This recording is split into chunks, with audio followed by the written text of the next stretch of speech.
So moving on, our last course that the CSSB offers is the Spelling Bee course. Now this course is offered for students as young as kindergarten all the way up to grade 8.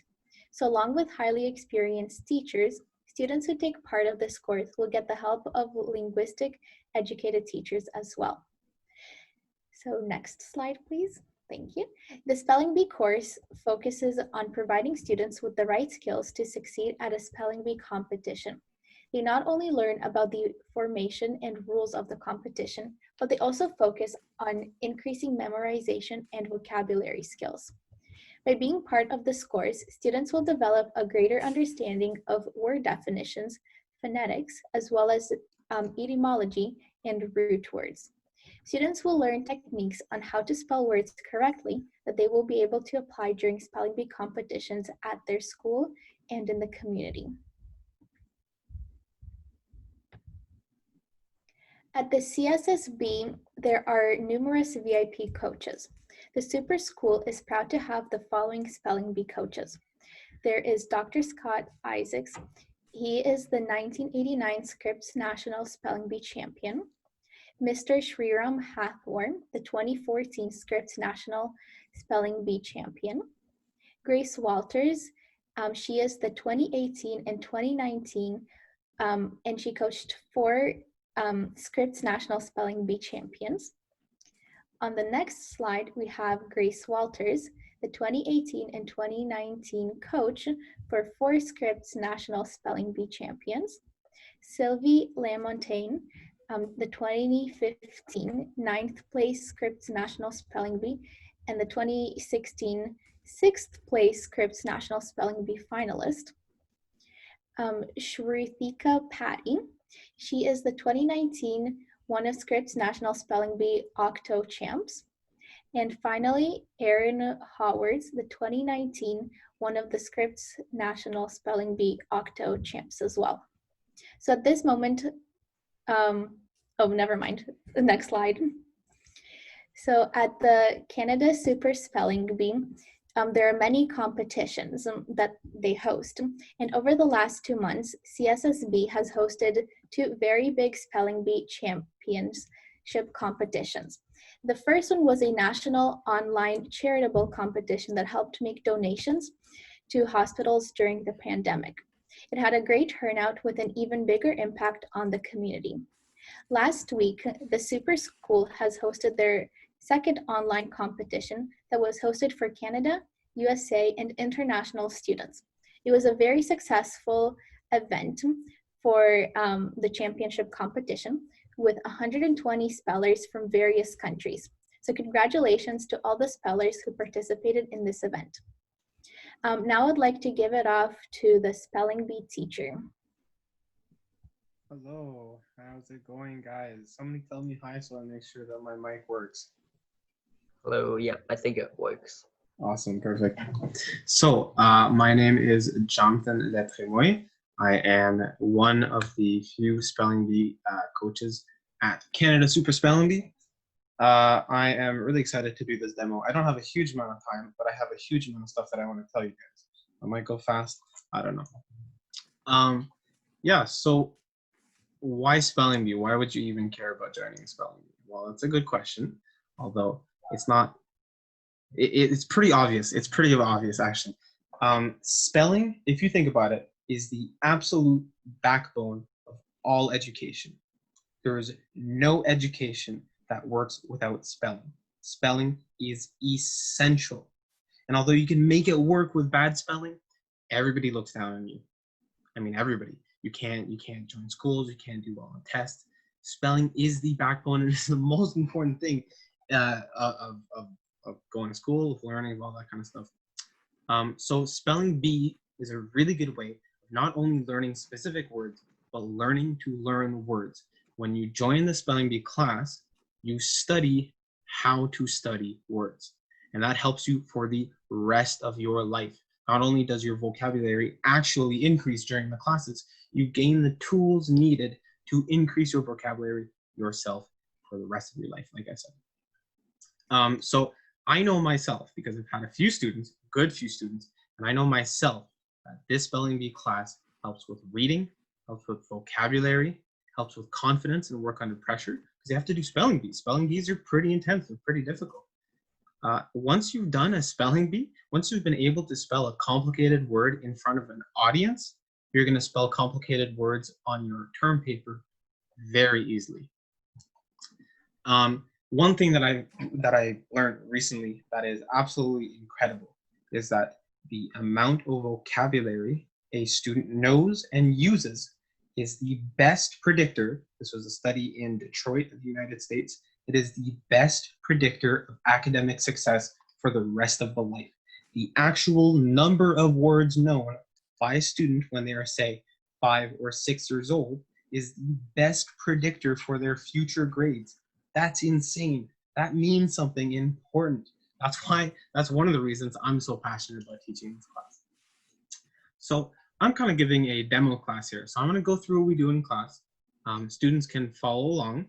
They don't have to do everything. I'm not actually going to be checking in on them, but follow along. I'll be explaining what I do while I'm doing it, kind of.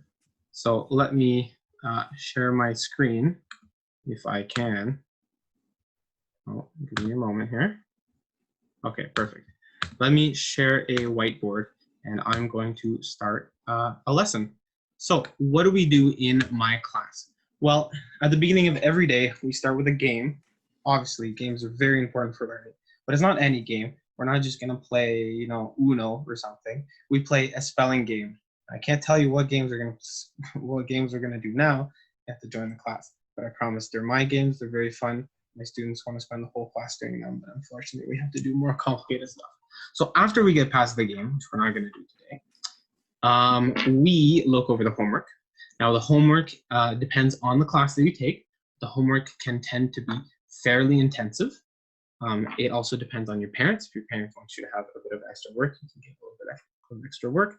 If not, it's okay. The class does not require it.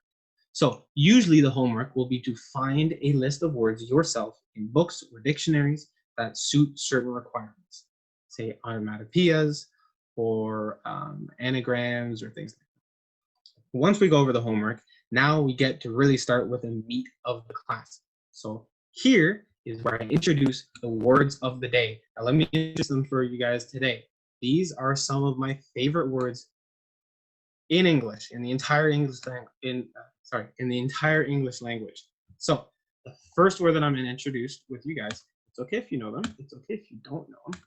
The first word is fairly simple. It is, oh, give me a moment. There you go. Helicopter.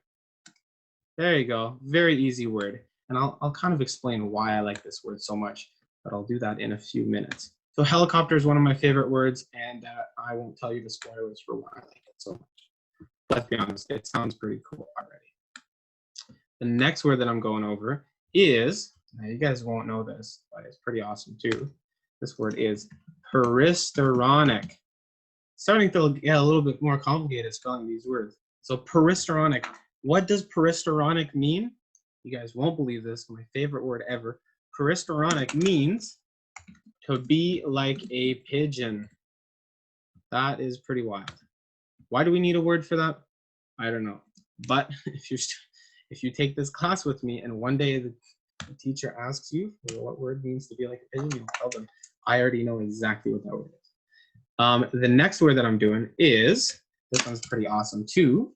This word is defenestrate.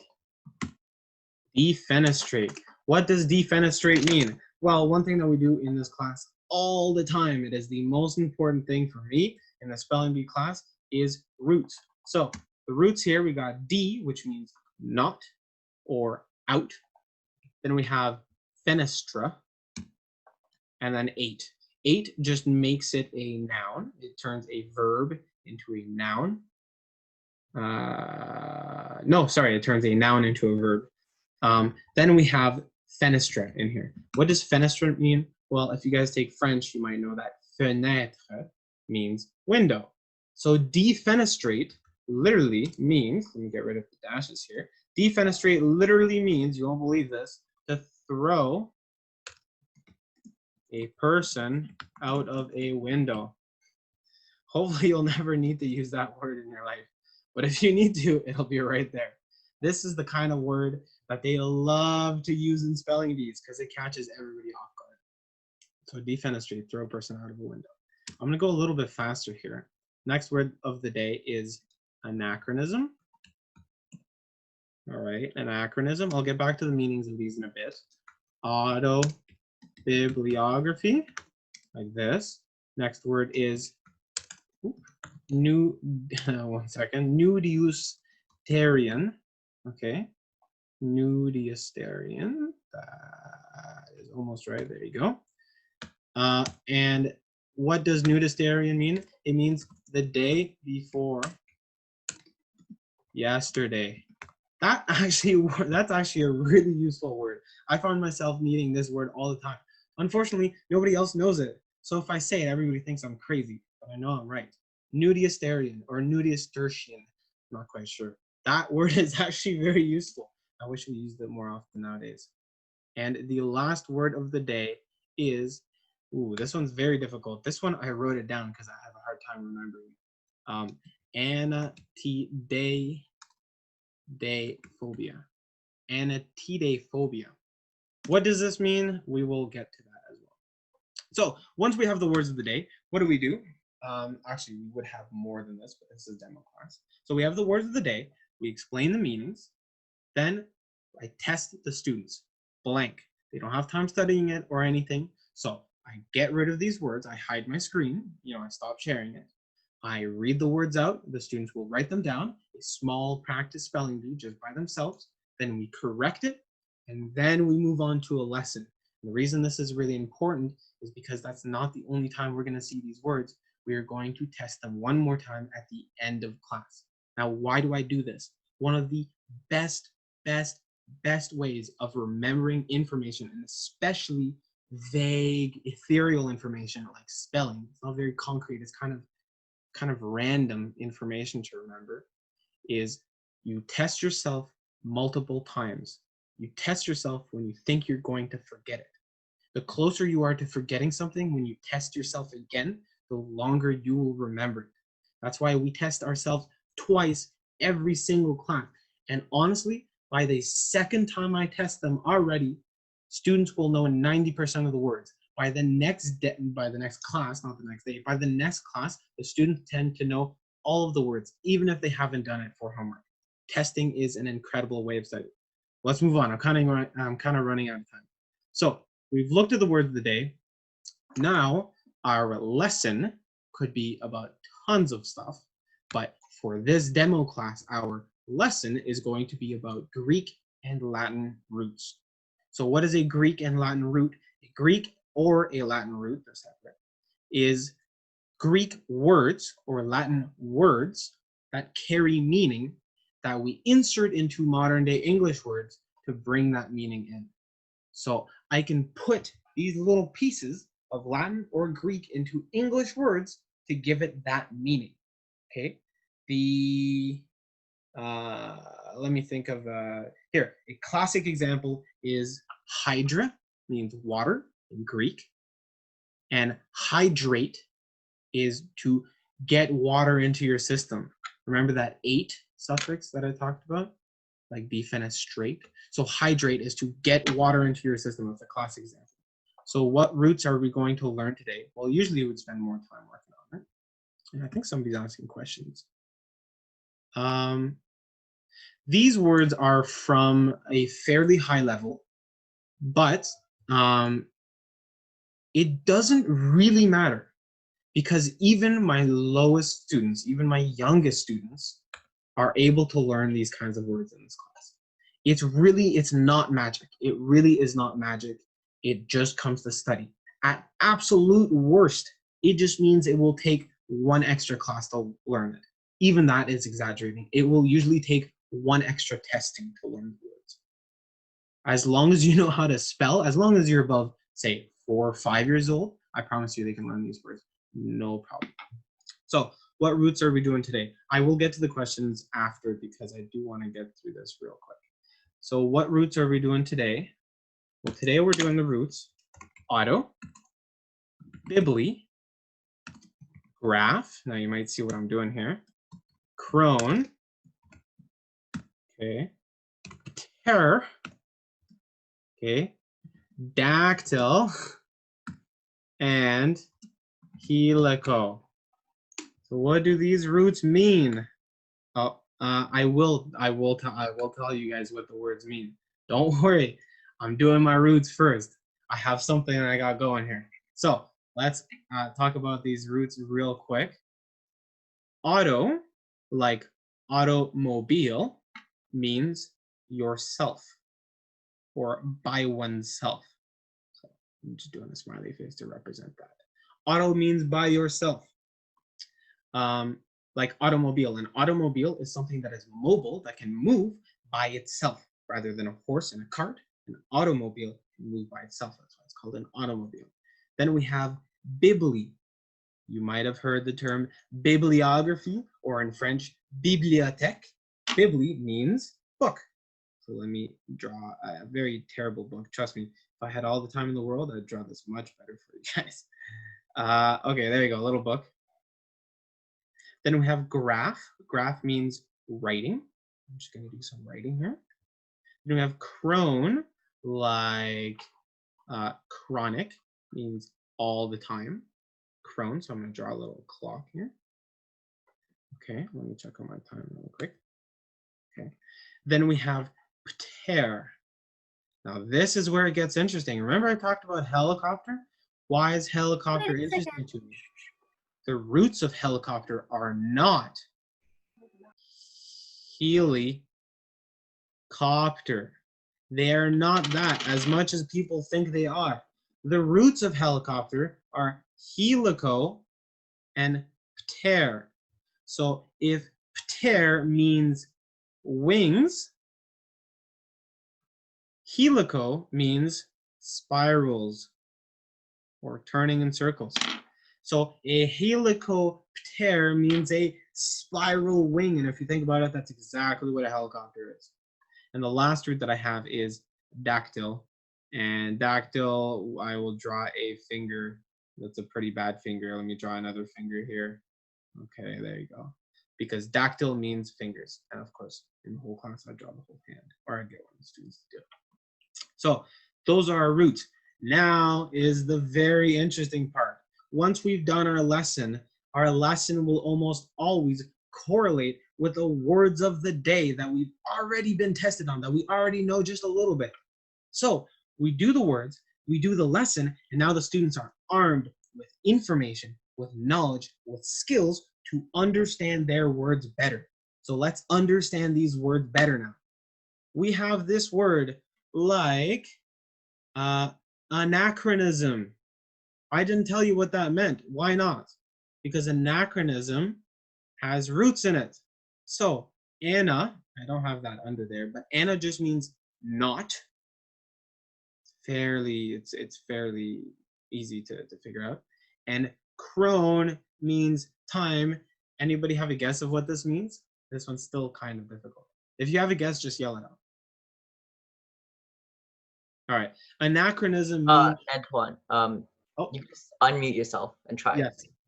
Yeah, anachronism is something that is not in chronological order. Yes, that's right. And it's used for that. Well, that's exactly right. Awesome. You might have already known that. It's used in situations where something doesn't quite fit the time and place that it's in. Okay?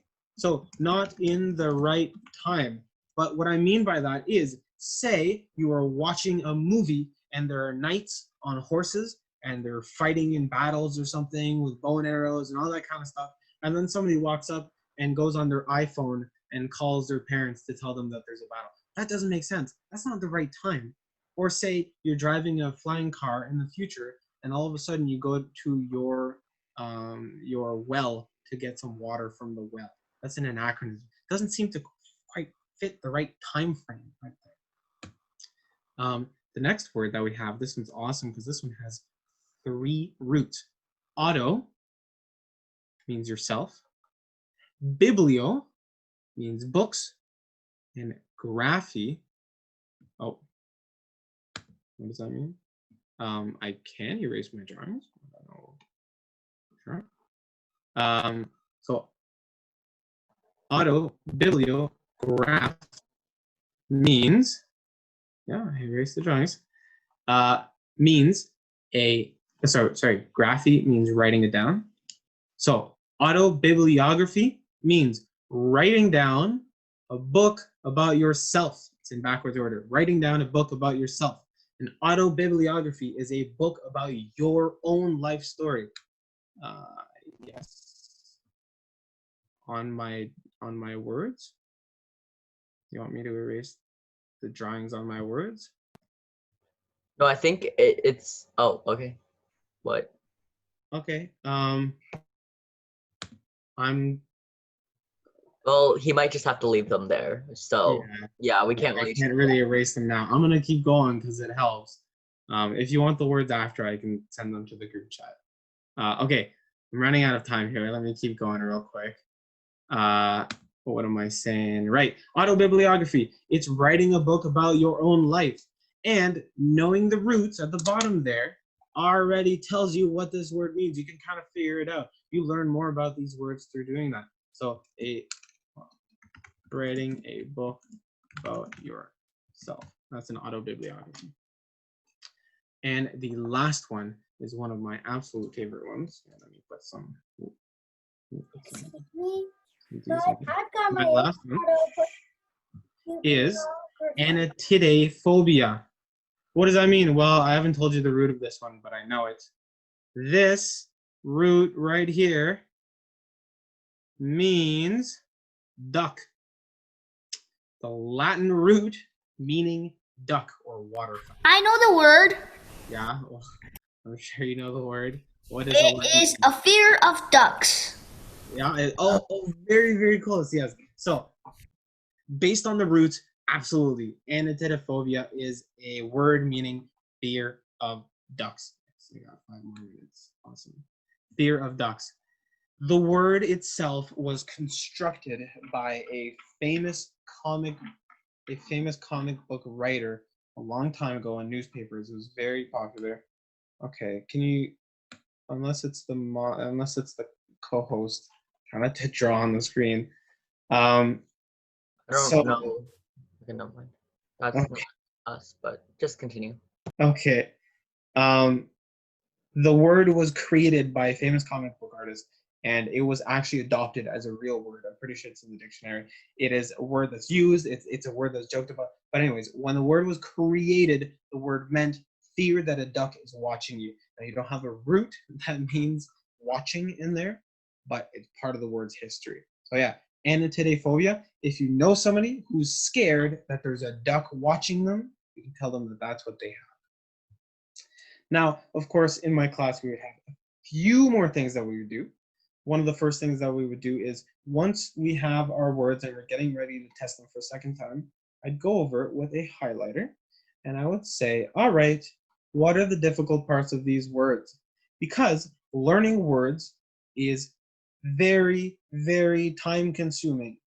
You're spending so much time learning spelling. So why are you spending time learning spelling of words or even parts of words that you already know? That's why one of the biggest things that we do is we learn to identify the problematic areas of words. One of the first things is the schwa, peristalronic. That could be an A, an I, an O, a U, but it's an E. So we highlight it and we remember an E right in the middle of peristalronic. What other stuff? CH making a K sound, anachronism, that's a difficult area. What else do we got?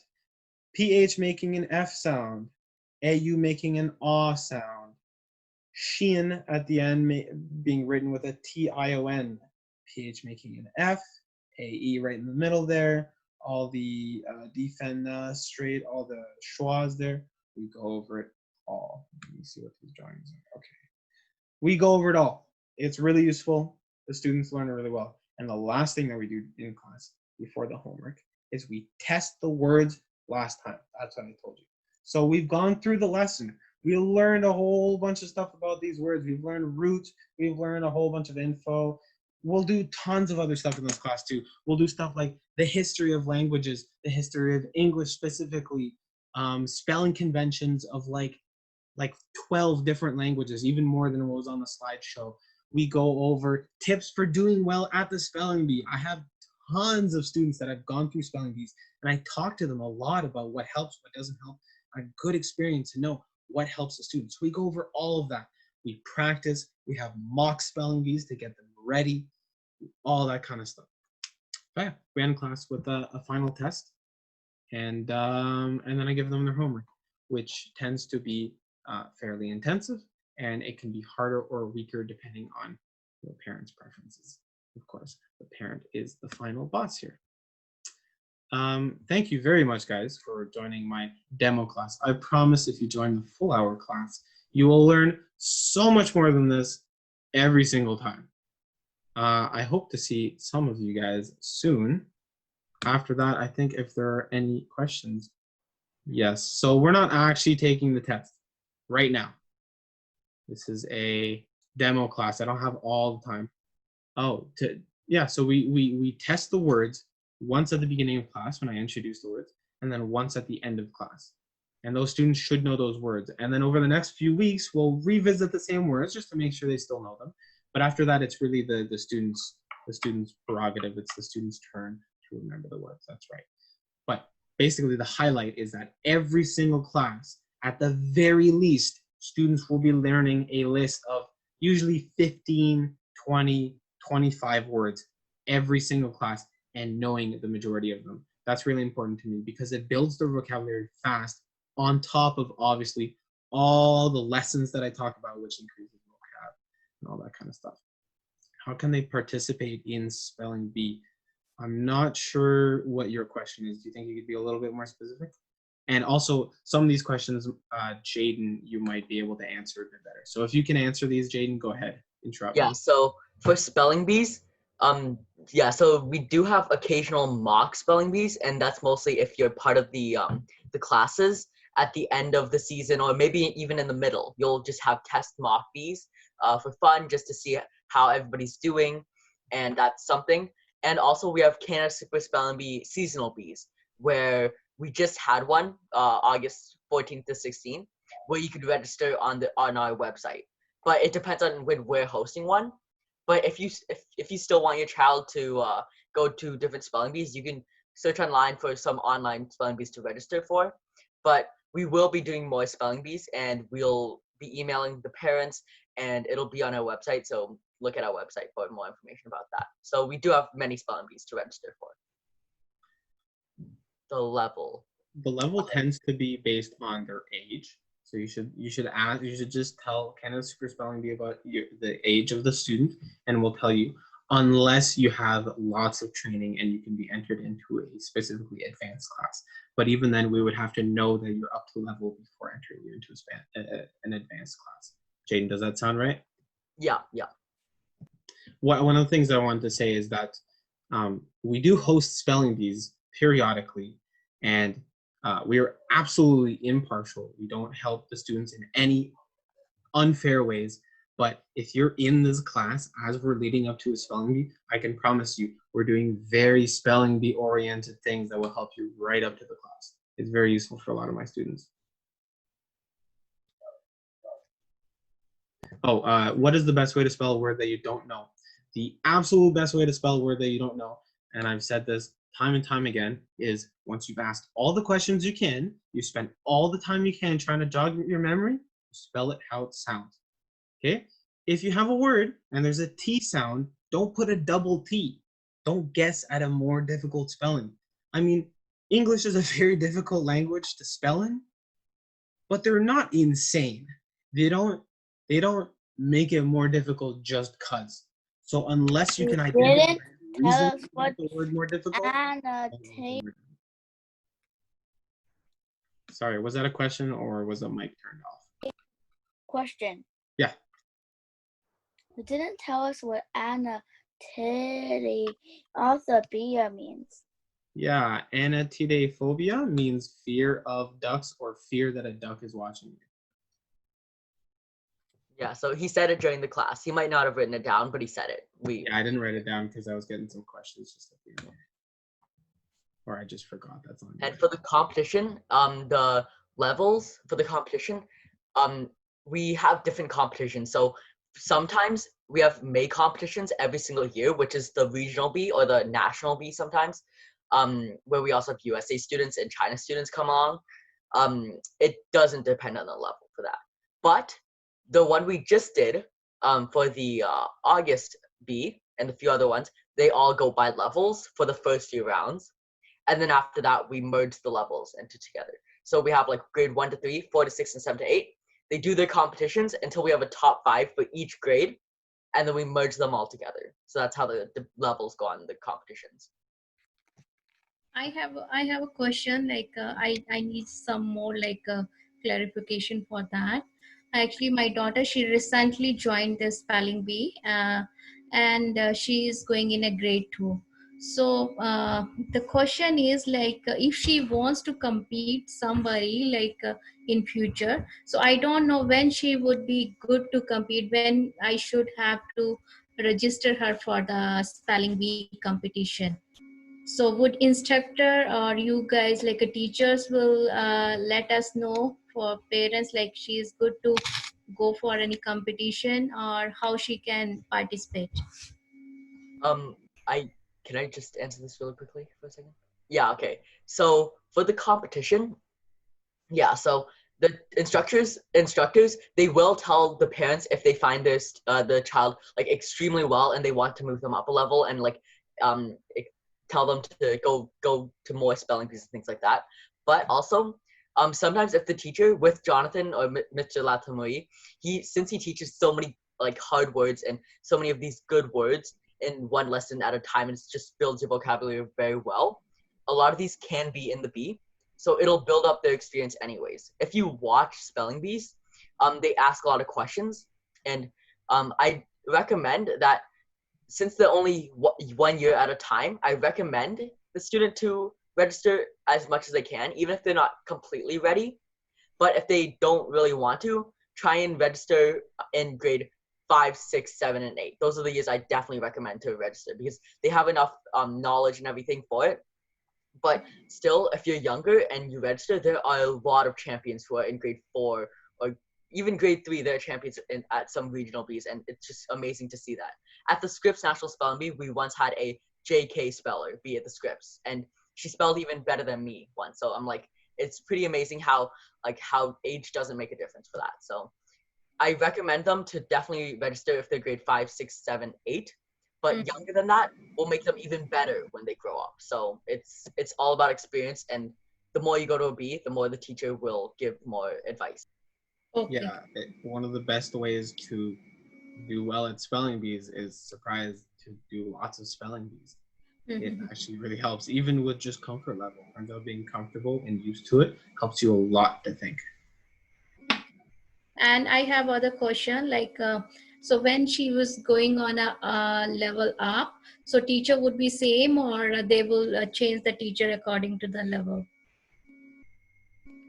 It depends on the level. Some levels, the teachers are the same. Some levels, they may differ. But I think most of them are Jonathan. Mr. Latsumoi. So. Yeah, right now my daughter, she is with the Suzanne. Oh yeah, so that's for lower levels. Oh. Miss Smith, she's mostly for lower levels to build up like the easy vocabulary and most of that stuff. But as soon as you get to Mr. Latamuri, he starts teaching you roots and just this amazing new world of spelling. One thing that I do want to say that I didn't make super clear is that you guys can see that there's a lot of people on the Zoom call. And I know that I'm doing a demo class for lots of different students at different levels and different age ranges. And when we organize the classes for the semester, we obviously have a few different levels, and I will adapt my teaching style to their level. So this is the best average class that I could find. If your student has trouble with this, they'd likely be entered into a class that is a lower level. We're doing the same stuff, but much simpler with much more, much more time to go into it. And if they're higher level than this, which I've heard a lot of students in this class already know a lot of this stuff, don't worry, I'm very able to bump up the difficulty and make it even more interesting. So basically for the tuition fee and stuff like that, we're honestly most of us aren't quite sure. So you're gonna have to check for the website for that fee, and there's also a registration fee that I think is happening. But if you register before August 31st, that registration fee is exempted, the $50, so it's a lot easier. And there are going to be new levels and things, so make sure to check the website. We're not always so sure. So the website's name is, let me just check if I'm not mistaken, canadaspelling.com. Hold up. Give me a second. We'll send you the link for that in a second. Let me first. Okay, I'll send it. There we go. Okay, I have it now. So I will send it in the Zoom link. So it's canadaspellingbee.com. And that is where you'll find all the information for the spelling bees that we're hosting, any competitions. We most of the time have a big spelling bee in May. So that's happening. But we do occasionally have smaller spelling bees or even larger spelling bees with co-hosts and stuff like that, with NASCC or things like that during the middle of winter or something. So stay tuned for that. Since we are in the online era, it's a lot easier to host spelling bees. We don't have to set up and get a venue. So just make sure to check this every few days. Yeah, maybe if things like, yeah. So this is where we'll be showing everything. So the tuition fee and everything is also there. So it's at the top where there's the classes, and you also get the schedules from there. So just check that out. I think that's mostly all the questions.